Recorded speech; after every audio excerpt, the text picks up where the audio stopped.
Ар бир эгемен мамлекеттин өз алдынчалыгын далилдеген мамлекеттик туусу, герби жана гимни бар.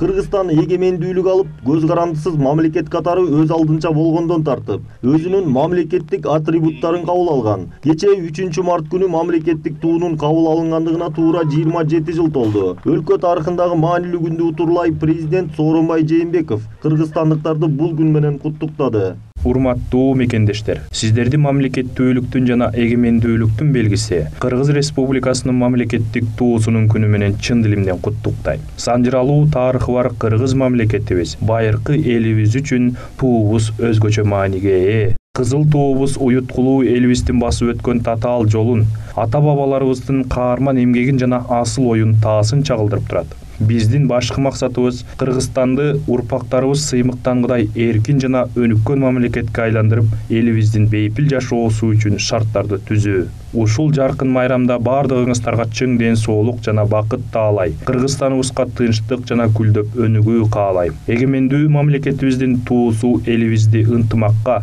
биримдикке жана жаратмандыкка чакырып, ачык асман алдында кылымдар бою көккө бийик желбирей берсин. Эркин жана эгемендүү мамлекеттин желеги тынчтык жана ынтымактын уюткусу. Туунун ортосуна 40 нуру тегиз чачыраган алтын түстөгү күн алкагынын, анын ичине кыргыз боз үйүнүн түндүгүн сүрөтү түшүрүлгөн. Байрактын бир түстүү кызылдыгы эркиндиктин жана тайманбастыктын символу. Ал эми жаркыраган алтын түстөгү күн бейкуттукту жана байлыкты чагылдырат. Бир айлампага бириктирилген 40 нур байыркы 40 уруунун бирдиктүү Кыргызстанга бириkkендигин айгинелейт.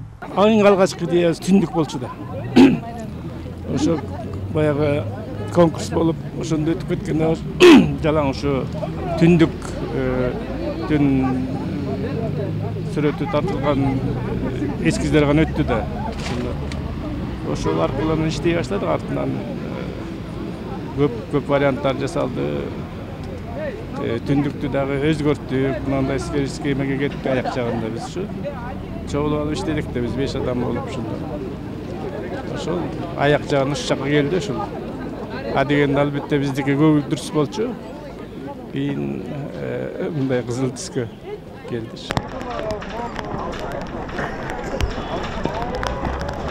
Мамлекет туу күнү Борбордук Ала Тоо аянтында масштабтуу белгиленди. Иш чаранын жүрүшүндө Бишкек шаарынын мэри Азиз Суракматов шаар жашоочуларын мамлекеттик туу күнү менен куттуктады. Куттуктоо сөзүндө мамлекеттик туу эгемендиктин, биримдиктин, мекенге болгон сүйүүнүн, жаратмандыктын символу болуп, жаңы жетишкендиктер менен жаңы ийгиликтерге дем берип турарын белгилей кетти. Ошону менен бирге кыргыз желеги элдин улуу тарыхын чагылдырып турарын айтты.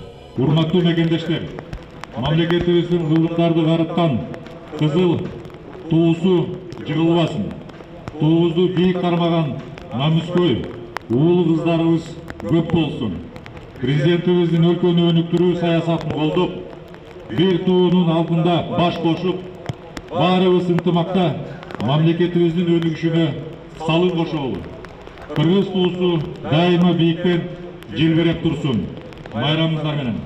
Мамлекеттик туу улуттун улуу максатын, идеясын, тарыхын жана келечегин чагылдырып турат. Мындай түшүнүктү ар бир кыргызстандык жүрөгү менен туюп билет. Кыргыз элибизге, журтубузга ушул желек күнүнө карата мен айтайын дегеним, өзүбүз аз сандагы калк болсок дагы өзүбүздүн жерибиз бар, элибиз бар, өзүбүздүн желегибиз бар. Мен ошону менен сыймыктанам. Кыргыз элибиз аман эсен болсун, тынччылык болсун, эч кандай кыргыз элимдин көз жашы болбосун. Белгилей кетсек, Кыргызстандын мамлекеттик туусу 1992 жылдын 3-мартында легендарлуу парламент тарабынан кабыл алынган. Мамлекеттик тууну 5 адамдан турган топ иштеп чыккан. Алар Эдил Айдарбеков, Бекбосун Жайчыбеков, Сабыр Иптаров, Жусуп Матаев жана Маматбек Сыдыков. Бул адамдардын ысымы эгемен Кыргызстандын тарыхында эч качан өчпөйт. Анткени күн түндөбөй эмгектенип, улуттук өзгөчөлүктөрдү, тарыхты камтып, мамлекеттик желектин үлгүсүн жаратышкан. Айдар Темиралиев, Азат Муратбеков, Пирамида.